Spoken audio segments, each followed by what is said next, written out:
The city of Prague in the 16th century was a city of contrasts, a place where splendor and squalor coexisted in uneasy proximity. From the vantage point of the castle's towering spires, one could see the winding streets below, cobblestones slick with rain, lanterns flickering like faint stars against the darkened alleyways. Traders and artisans hustled through the market squares, their voices mingling with the clatter of horses' hooves and the occasional cry of a street urchin begging for scraps. Above it all, the castle loomed, a monolith of stone and secrecy, its walls hiding chambers where whispered deals and clandestine meetings took place, where the fates of nobles and commoners alike were often decided behind closed doors. To the untrained eye, Prague was a city of art, learning, and power, yet beneath its elegant facade lay a labyrinth of shadows, where fear and superstition reigned supreme. The air itself seemed heavy with anticipation, as though the city could sense that unseen eyes were watching, that unseen forces moved silently through its streets and alleys. Legends of witches and sorcery were woven into the fabric of daily life, not merely as stories to frighten children, but as accepted truths that influenced choices, marriages, alliances, and rivalries. The church held sway over the hearts and minds of many, preaching vigilance against heresy, while secret societies and occult practitioners worked quietly in hidden corners, their influence subtle yet profound. In such a climate, rumors of unnatural occurrences were never dismissed lightly, and the boundary between reality and fear was a fragile one, easily crossed. It was during this era, a time rife with paranoia and intrigue, that the figure of the Forgotten Witch of Prague first emerged. Unlike the notorious names that history has preserved in bold letters, she remained largely obscured in the shadows of time, her deeds whispered only in the quietest of corners. Yet her presence was no less real, and the horror she brought to the city and its nobility left scars that would linger long after her name faded from official records. Her story begins not with violence, but with an aura of mystery, a woman of intelligence, ambition, and perhaps desperation, whose life intersected with the highest echelons of power and the darkest reaches of human desire. Prague Castle itself, a sprawling complex perched above the Vltava River, was both a symbol of majesty and a fortress of secrets. Its walls had witnessed coronations, diplomatic negotiations, and countless celebrations. Yet behind tapestries and heavy oak doors, chambers existed that were rarely spoken of. Some were used for storage, others for the private councils of kings and nobles, but certain rooms, according to rumor, served far darker purposes. Hidden staircases and concealed passages allowed those with knowledge to move unseen, to observe without being observed, to act in ways that the public could never fathom. It is in these shadowed spaces that the witch allegedly carved her domain, manipulating events and people with a subtlety that only the most cunning minds could comprehend. The story of the Forgotten Witch is not one of simple malice. It is a tale of calculated precision, psychological manipulation, and the exploitation of fear. She was said to move among the noble families with a charm and intelligence that belied the sinister intentions lurking beneath.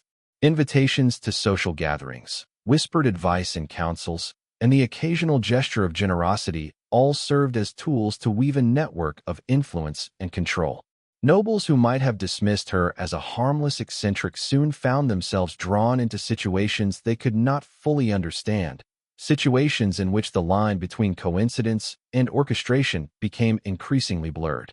Suspicion grew quietly, silently, until the truth, when revealed, would shock even the most hardened observers.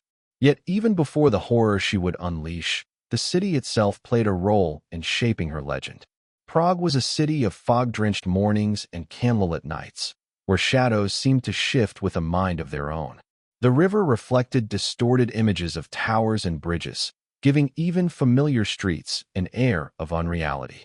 In the markets, merchants hawked exotic spices and silks, their voices carrying tales of far-off lands, while travelers and scholars brought stories of mystics, alchemists, and charlatans who promised knowledge, power, or vengeance. In such an environment, it was easy for fear to take root, for suspicion to fester, and for myths to intermingle seamlessly with reality. Every missing noble, Every unexplained illness or sudden death was a seed that fed the growing legend of a woman whose influence reached unseen into the lives of all who crossed her path. This city of contrasts, where wealth and poverty, wisdom and ignorance, light and darkness coexisted, provided the perfect backdrop for a tale that is as much about human nature as it is about superstition. It was a world in which ambition could become obsession, curiosity could become peril, and a single individual, armed with intelligence and cunning, could alter the fates of many. The Forgotten Witch, whose story would be deliberately obscured by time and circumstance, thrived in this environment, taking advantage of the very fears and desires that structured the society around her. She was both a product of her time and a force that transcended it, an enigma whose presence could be felt even when her figure was unseen. As we begin to unravel the story, it becomes clear that Prague itself is as much a character in this tale as the witch. Its streets, towers, and hidden chambers set the stage for a drama that blends history with horror, ambition with manipulation, and the mundane with the supernatural. The story that follows will take you behind the grandeur and into the shadows, revealing a city where beauty masks terror, where power masks corruption, and where the legend of a woman, once forgotten, resurfaces to remind us that even in the most civilized societies, darkness can flourish. Every corner of Prague whispered secrets, every noble household harbored anxieties, and every shadow seemed alive with potential menace. The Forgotten Witch of Prague did not simply exist in this world. She shaped it, molded it with deliberate care, and ensured that her story, though nearly erased by history, would endure as a chilling testament to the intersection of human ambition, fear, and the supernatural. It is in these shadows, where light and darkness meet, that her tale begins, a story that will lead us into secret chambers, forbidden rituals, and the ultimate revelation of horror hidden behind the walls of one of Europe's most beautiful cities. Long before whispers of dark rituals and secret chambers, before nobles vanished without explanation and fear seeped into the stone walls of Prague Castle, there was a girl whose destiny would intertwine with the city's deepest shadows.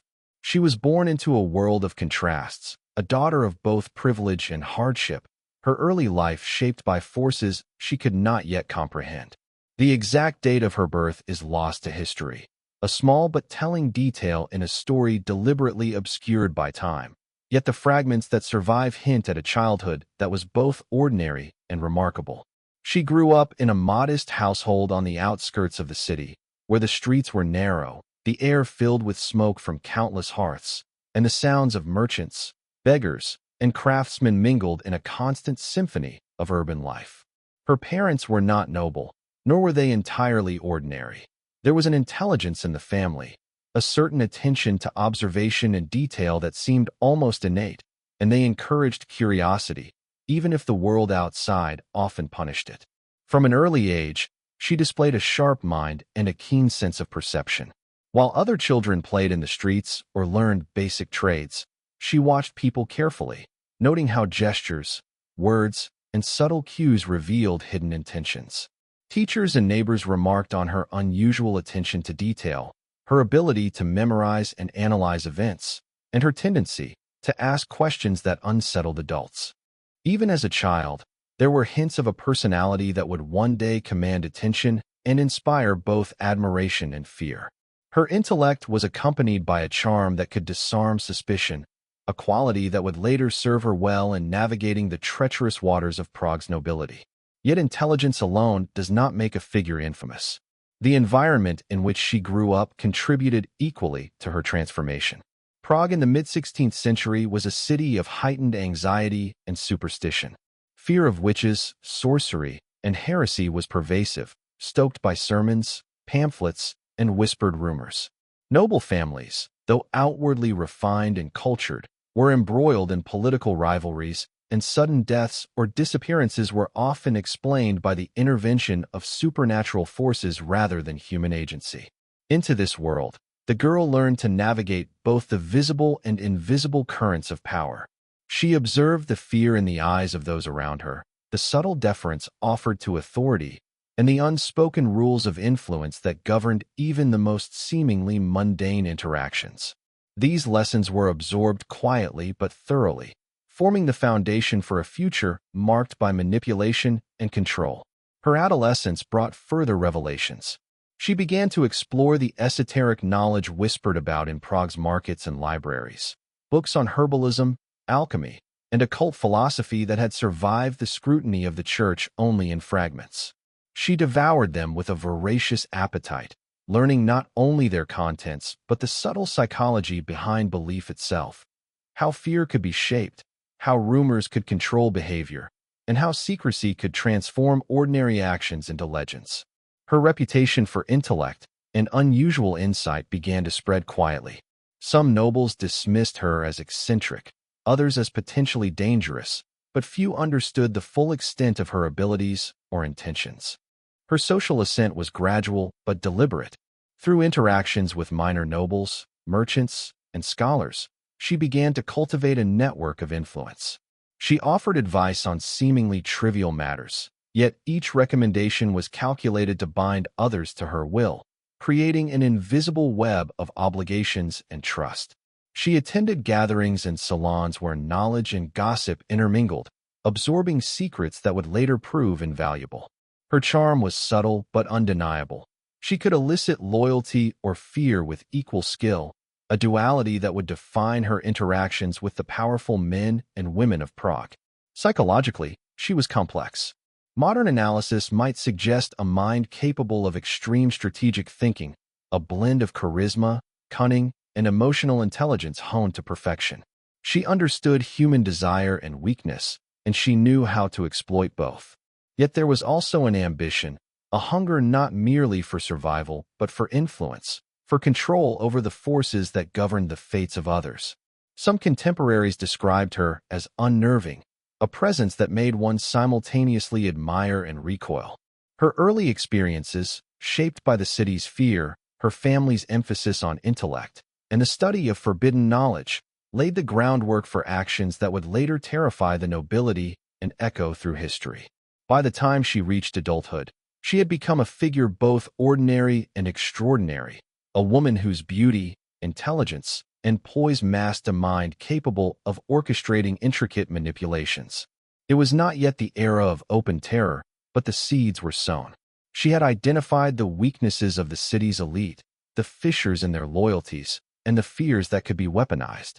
Every encounter, every observation, and every carefully cultivated relationship positioned her to step from the shadows of obscurity into the hidden corridors of power, where her influence would grow and her legend begin.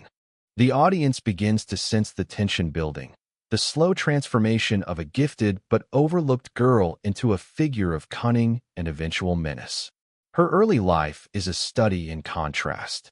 Innocence intertwined with ambition, curiosity paired with an emerging understanding of human psychology, and ordinary circumstances that quietly nurtured extraordinary capability. It is here, in these formative years, that the story of the Forgotten Witch of Prague truly begins to take shape.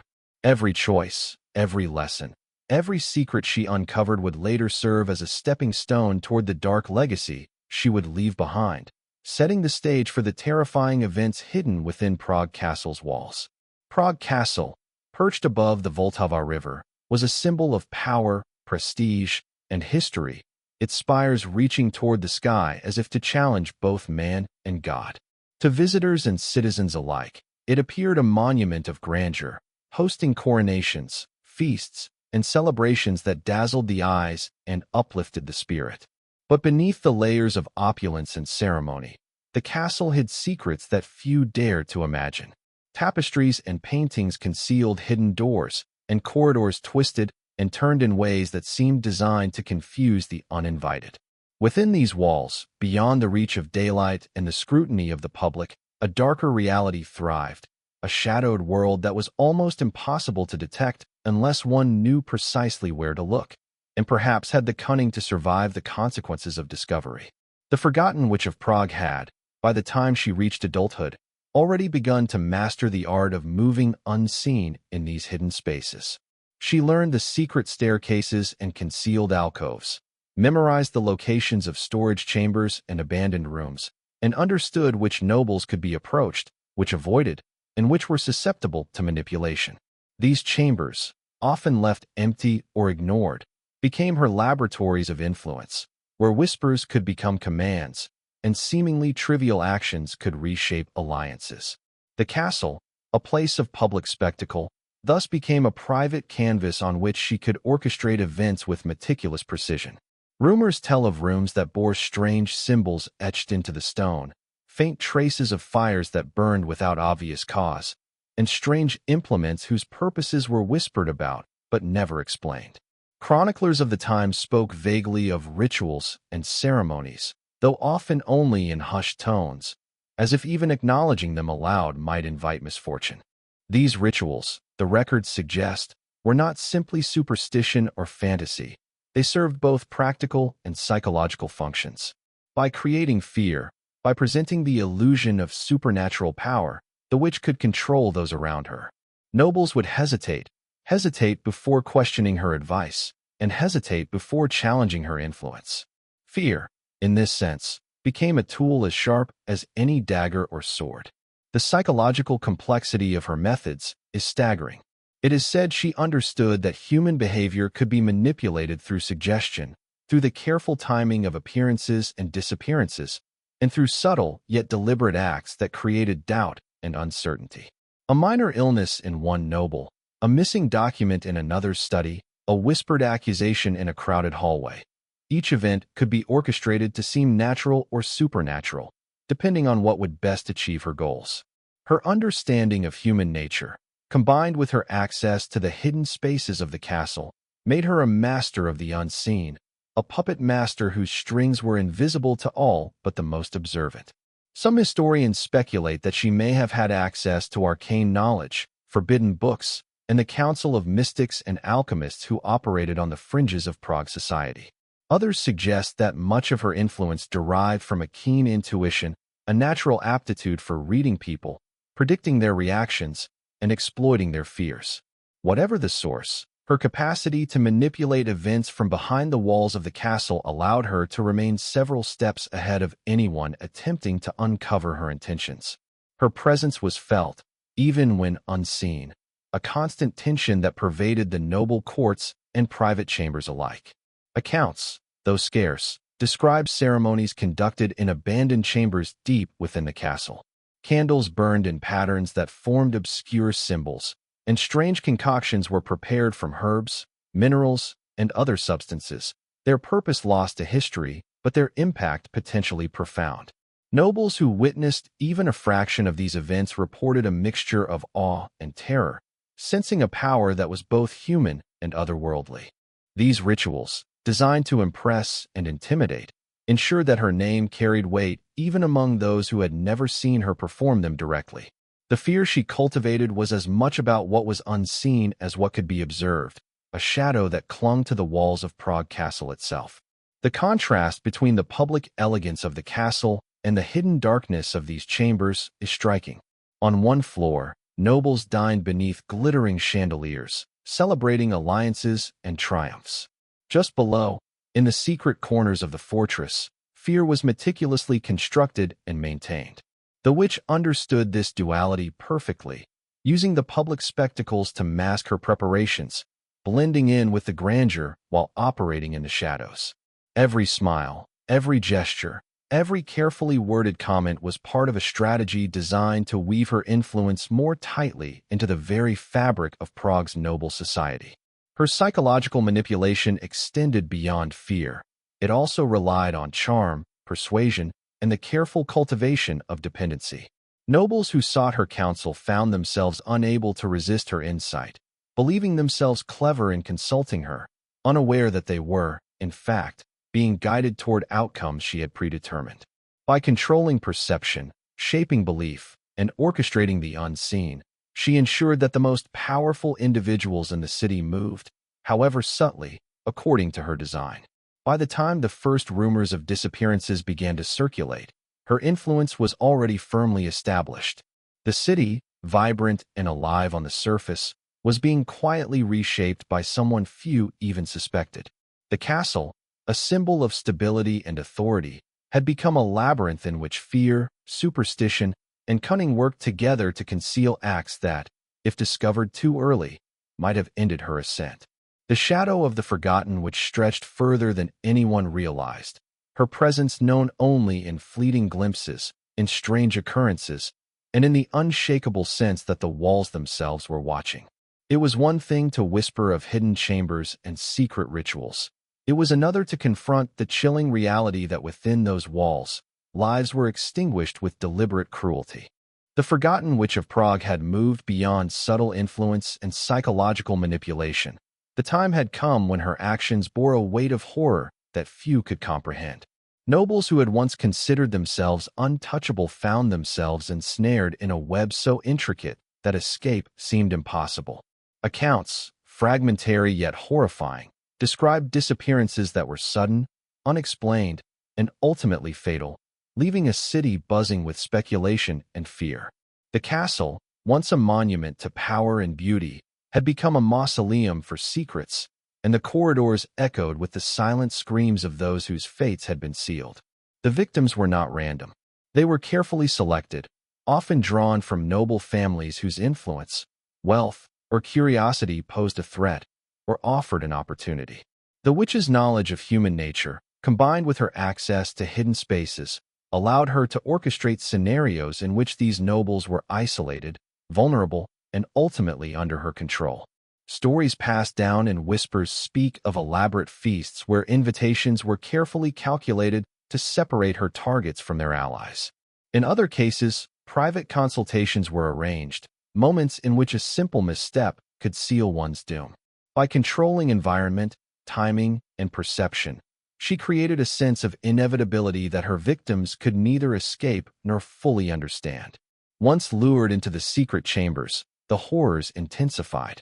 The rooms, previously described as containing strange symbols and arcane implements, became stages for acts that combined ritual with terror. Candles burned in precise patterns, casting flickering shadows across stone walls. Herbs and powders, some with known toxic properties, others with effects lost to time, were prepared with meticulous care. There is evidence that some of the victims were restrained, their final moments orchestrated with a macabre attention to detail. Chroniclers of the time, constrained by their own fears and the censorship of official records, describe these events with a mixture of awe, terror, and moral bewilderment, leaving modern historians to piece together the reality from fragments of narrative and rumor. The psychological impact on the victims was profound. Some recognized the inevitability of their fate, their minds straining against the horror while simultaneously struggling to rationalize it. Others were caught entirely by surprise, their final moments a blur of confusion, panic, and despair. Observers, or those who later reconstructed events from survivor testimony, describe a calculated cruelty that was designed not merely to kill, but to terrify, to assert absolute dominance over those who had once been peers. The witch's acts were not impulsive. They were premeditated, a dark blend of strategic thinking and ritualized violence that elevated her crimes above mere murder and into the realm of psychological warfare. Yet even in the face of such darkness, there was an almost perverse artistry to her methods. Each sacrifice served multiple purposes. It eliminated potential threats, reinforced her reputation, and perpetuated fear that would bind the remaining nobles to her influence. The more the city whispered about strange deaths and missing individuals, the more carefully the survivors measured their actions, ensuring that they did not attract her attention. In this way, terror became both a shield and a weapon, a force that maintained her grip on the social and political fabric of Prague. The fear she generated was tangible, a presence as real and oppressive as the stone walls themselves. Some accounts suggest that these sacrifices were accompanied by elaborate rituals, drawing upon both traditional superstition and arcane knowledge. Symbols carved into stone, chants whispered in ancient tongues, and the careful positioning of candles and objects all contributed to an atmosphere designed to impress upon witnesses and participants the sense of supernatural power. Whether these rituals had any effect beyond the psychological, or whether they were merely a theater of manipulation, remains unclear. What is certain is that they heightened the horror of the acts themselves, creating a spectacle that blurred the line between human cruelty and the uncanny. The city outside the castle walls began to feel the ripple effects of these horrors. Rumors spread through marketplaces, taverns, and noble households. Families spoke in hushed tones of mysterious disappearances, of letters and messages never delivered, of servants who vanished overnight. Fear permeated every interaction. Loyalty and trust eroded as suspicion grew. No one could be entirely sure whether a missing noble had fallen victim to illness, accident, or the witch's deliberate hand. This climate of uncertainty amplified her control, allowing her influence to spread even beyond the physical confines of the castle. The contrast between the public life of Prague and the secret horrors within its walls could not have been more stark. Outside, nobles attended balls, feasts, and councils, maintaining appearances of normalcy. Inside, however, lives were being extinguished with a precision that combined intellect, cunning, and cruelty. Each act reinforced her reputation as a figure who was not merely feared, but believed to possess a power that transcended human understanding. She became a presence as much mythic as real, an embodiment of the anxieties and superstitions that haunted the city. It is in this section of the story that the full weight of the witch's actions becomes undeniable. The sacrifices are not merely historical curiosities. They represent a deliberate, systematic manipulation of fear, power, and human psychology. The Forgotten Witch of Prague did not act out of whim or impulse.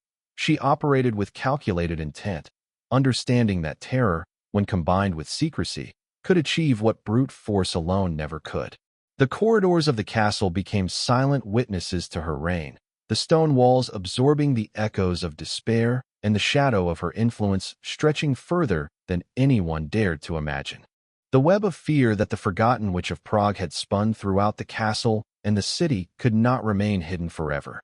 While she had operated with cunning precision for years, the accumulation of missing nobles, strange deaths, and unexplained disappearances inevitably attracted attention. Some whispers began as mere gossip in taverns and marketplaces, carried from one household to another, growing in intensity and detail as fear and curiosity intertwined. But soon, the rumors could not be ignored. Nobles, scholars, and even clerics started asking questions that demanded answers, questions that could not be dismissed by the veil of superstition alone. The air of inevitability thickened. The darkness she had carefully cultivated now risked exposure. The first formal inquiries were tentative and cautious, carried out by those who had both the authority and the courage to investigate. Investigators entered the castle under the guise of routine inspections, examining records, questioning servants, and observing the interactions between nobles with a careful eye. Their challenge was immense. The witch had created a labyrinth of manipulation, where the truth was almost impossible to separate from fear, rumor, and deliberate deception. Every lead seemed to dissipate into ambiguity, every witness hesitant to speak too freely, wary of what consequences might follow. Yet, despite these obstacles, subtle patterns began to emerge, patterns that suggested deliberate orchestration rather than coincidence. Witnesses came forward cautiously, some driven by guilt, others by the desire to reclaim justice for missing family members. Their testimonies, pieced together over weeks and months, formed a mosaic of the witch's influence. Servants spoke of secret chambers, of strange rituals, and of nobles who never returned from private consultations. Other nobles admitted to subtle manipulations, letters mysteriously delayed, minor disputes inflamed without cause, alliances shifted inexplicably. Each account was partial, often contradictory, yet collectively they painted a picture of a figure whose reach was both pervasive and terrifyingly precise. The investigators faced the daunting task of sifting truth from artifice, balancing superstition with reason, and unraveling schemes designed to obscure reality at every turn. The tension in Prague escalated as the inquiries became more public. Rumors of witchcraft were now joined by whispers of treachery, bribery, and secret murders. Courtiers and citizens alike began to feel the oppressive weight of uncertainty. No one knew who could be trusted, and every unexplained disappearance heightened suspicion. The witch, once able to operate invisibly, now faced scrutiny in multiple arenas. Yet she did not falter. Her intelligence and charisma allowed her to continue navigating the treacherous currents of noble politics while evading direct confrontation. She leveraged the very fears she had cultivated, turning uncertainty into a shield that delayed the inevitable. Eventually, however, the net began to tighten. Key allies, previously loyal due to fear or fascination, started to waver. Some recognized the futility of supporting her openly. Others feared the consequences of continued association. Evidence, though fragmented, accumulated. Hidden passages were discovered. Chambers containing ritual implements were uncovered, and documents suggested deliberate orchestration of disappearances.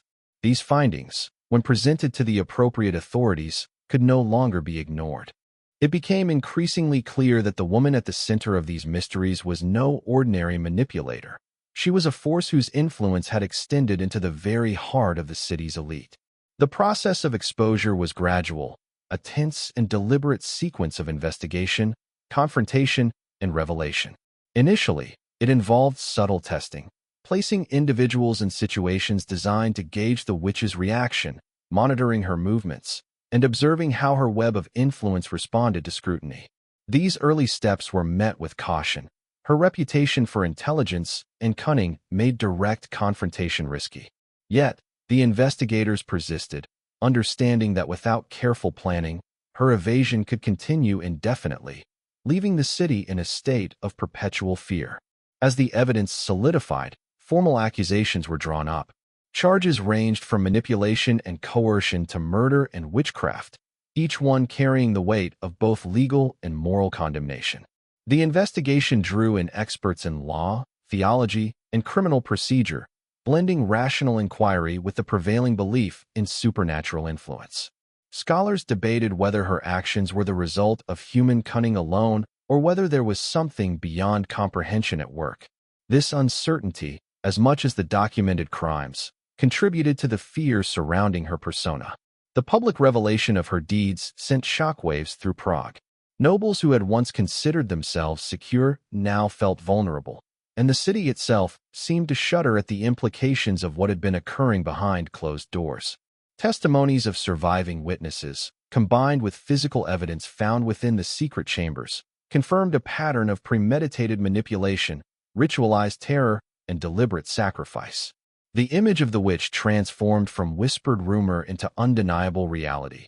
She was a figure of immense intelligence, strategic skill, and horrifying moral detachment, whose actions had profoundly shaped the course of the city's history. Even as her exposure became inevitable, there remained elements of suspense and uncertainty. Not every detail could be verified. Some acts attributed to her may have been exaggerated or conflated with other events. Yet the overall narrative, of a woman who had operated in secret, manipulating and terrorizing the city's elite, was now undeniable.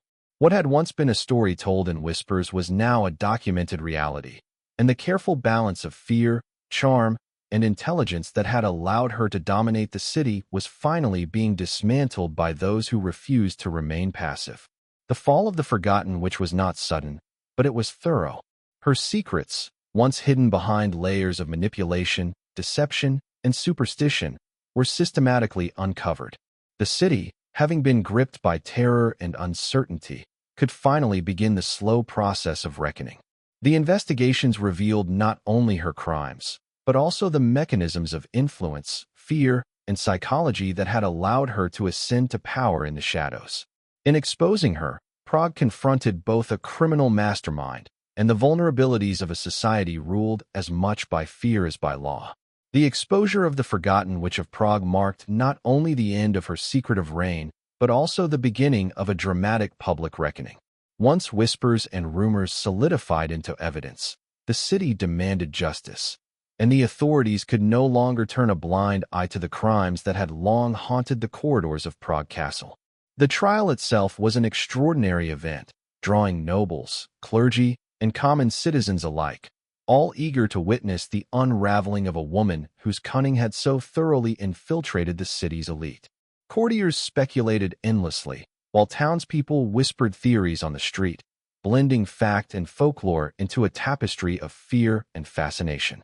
The atmosphere was tense, electric, and charged with anticipation, as though the city itself was holding its breath in expectation of a resolution long overdue. The proceedings were meticulous and theatrical, combining legal procedure with moral spectacle. Witnesses were called to recount disappearances, strange occurrences, and acts of manipulation, each testimony adding weight to the mounting evidence of her crimes. Some witnesses trembled, fearing retaliation even in the presence of authority, while others were driven by moral outrage or the desire to see justice done. The court meticulously examined the evidence recovered from the secret chambers, arcane symbols carved into stone, implements of ritual, and remnants of substances used in the sinister ceremonies. These tangible items, combined with the chilling testimonies, created an undeniable case of deliberate manipulation, psychological terror, and, ultimately, murder. Her defense was as calculated as her offenses. She used charm, wit, and intelligence to sway perceptions, attempting to blur the line between superstition and reality. She argued for the interpretation of her actions as misunderstood scholarship or harmless experimentation, framing her knowledge of herbs, symbols, and secret practices as intellectual curiosity rather than malevolent intent. However, the weight of testimony, the tangible evidence from hidden chambers, and the sheer number of victims rendered her arguments increasingly fragile. Even her allies began to distance themselves, realizing that continued association could jeopardize their own standing, safety, or influence. Her aura of invincibility, carefully cultivated over years, began to crack under the relentless scrutiny of both law and public opinion. The trial not only revealed the extent of her manipulations, but also illuminated the vulnerabilities of the noble class and the city itself. Nobles who had once considered themselves untouchable were shown to be prey to subtle influence, fear, and psychological manipulation. Their wealth, status, and power, which had seemed shields against danger, proved insufficient in the face of cunning intellect and strategic planning. This revelation shocked the city, exposing a fragility beneath the facade of grandeur and authority, and reinforcing the sense that terror could flourish even in the most civilized environments. Sentencing was deliberate and symbolic. The authorities sought not only to punish her, but to restore a sense of moral and social order. Her crimes, committed in secret and often shrouded in superstition, required a punishment that would reaffirm the city's commitment to justice, while also deterring others who might seek to wield fear as a weapon. The execution itself, a mixture of ceremony and grim spectacle, was attended by nobles and citizens alike, a final affirmation of society's triumph over cunning and cruelty. It was not merely a punishment of the individual, but a restoration of the moral balance the city had lost under her shadow. Even after her death, the impact of her actions resonated through Prague. Families grieved, alliances shifted, and the city slowly began to recover from the pervasive climate of fear. Yet the legend of the Forgotten Witch endured, taking on a life of its own in folklore, rumor, and local legend. Children were warned of her cunning, tales were whispered in quiet corners, and her story was immortalized in chronicles that blended fact and embellishment. She became a cautionary figure, a symbol of the dangers of unchecked ambition, fear, and manipulation. Her legacy was both a historical record and a moral lesson, demonstrating the consequences of exploiting human weakness and the fragility of societal structures when confronted by intellect and malice. Historians and scholars who later examined the events were struck by the combination of psychological insight, strategic planning, and manipulation that characterized her crimes. While some details were undoubtedly lost to time or exaggerated through retelling, the pattern of deliberate influence, orchestrated fear, and premeditated harm was undeniable. Analyses suggest she may have possessed an extraordinary understanding of human behavior, social dynamics, and psychological leverage, employing these skills in ways that blurred the line between genius and malevolence. Her actions continue to inspire fascination, fear, and scholarly debate, reflecting the timeless intrigue of individuals who operate in the shadows of society's structures. Prague itself was forever changed. The city learned, painfully, that even those at the highest levels of power could be vulnerable to manipulation and terror. Security protocols, oversight of noble households, and vigilance in daily life increased in response to the lessons of her crimes. The castle, once a symbol of unassailable authority, became a reminder that darkness could take root even in the most majestic spaces. Her story served as a lens through which the city examined its own susceptibility to fear, superstition, and the hidden agendas that operate behind closed doors. The Forgotten Witch's tale also offers enduring psychological lessons.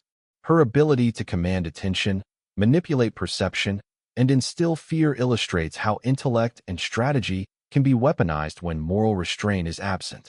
She serves as a historical example of how social structures, human psychology, and superstition can converge to empower a single individual to exert profound influence for both control and terror.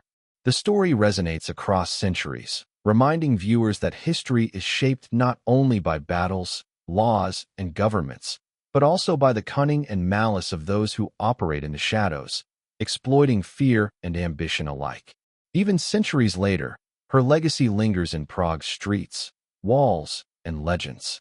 The castle, silent witnesses to her actions, continues to inspire tales of shadow and secrecy. Modern visitors, unaware of the full extent of her influence, still feel the aura of history that is thick with whispered secrets, hidden passages, and the memory of a woman whose intellect and cruelty shaped an era. Her trial, punishment, and the aftermath remain a testament to both human vulnerability and resilience, a chilling reminder that even in the most enlightened societies, darkness can find a way to thrive. Even centuries after the fall of the Forgotten Witch of Prague, her presence continues to linger in the alleys, towers, and hidden chambers of the city, like a shadow that refuses to fade. Modern Prague, vibrant and bustling with tourists, cafes, and the hum of everyday life, hides the same cobblestone streets and looming castles where fear once thrived. Visitors wander unknowingly over stones once tread by nobles who vanished under mysterious circumstances, passing by walls that conceal secrets few have seen. Local legends continue to speak of sudden chills in certain corridors of Prague Castle, of flickering candlelight where no source exists, and of a figure glimpsed from the corner of the eye, a woman in dark clothing, silently watching. These stories, passed down from generation to generation, have transformed into folklore that blurs the line between historical reality and supernatural imagination. Historians and folklorists alike have studied the case with fascination, attempting to untangle the myth from the truth. Some argue that much of what survives today is embellished, distorted by centuries of retelling, while others insist that the core narrative, the manipulation, terror, and secret rituals, cannot be denied. What makes the story so compelling is the combination of documented disappearances, surviving chronicles, and tangible evidence of secret chambers and ritualistic implements. Together, they create a picture of a woman whose intelligence and cunning allowed her to operate in shadows that were both literal and figurative, a figure who defied conventional understanding of morality and power. The enduring mystery of the witch lies not only in the specifics of her crimes, but also in what she represents, the intersection of human ambition, fear, and superstition. She exploited the vulnerabilities of a society built on hierarchy and appearances, manipulating perception and orchestrating events with a precision that seems almost impossible by modern standards. Her story challenges assumptions about human nature, illustrating how intellect, strategy, and emotional insight can be wielded for both influence and destruction.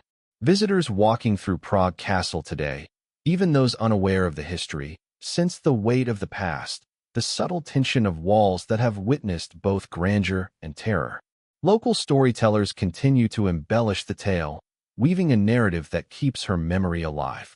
Some speak of secret chambers discovered by curious tourists, rooms whose existence had been long denied, suggesting that the city still holds hidden corridors waiting to reveal themselves.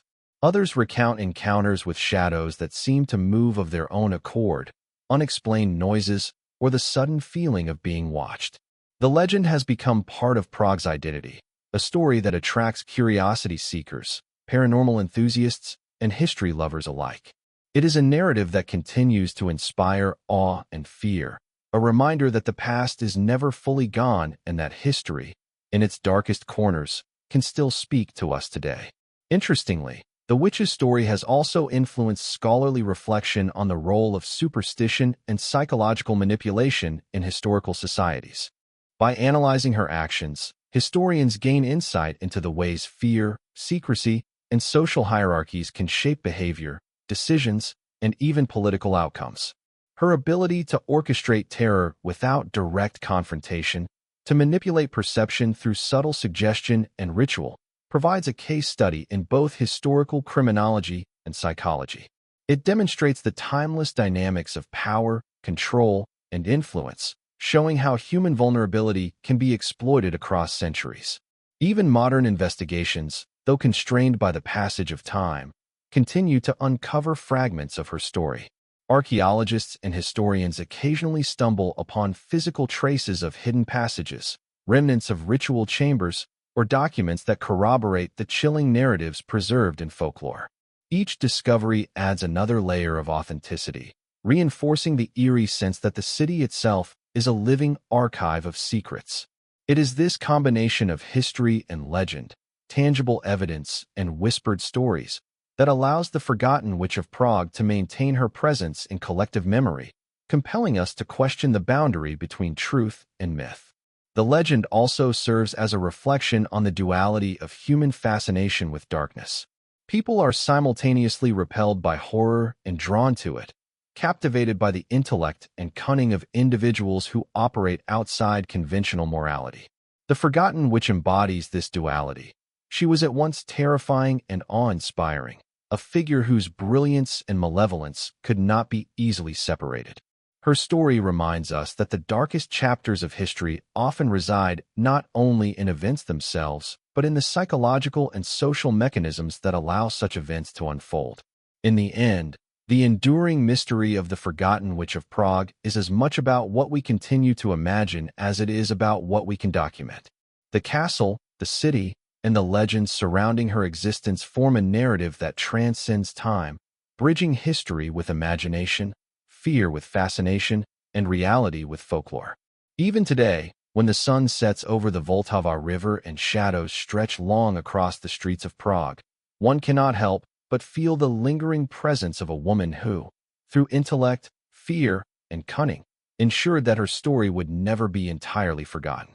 The city remembers, the walls remember, and through these whispered shadows, so too do we.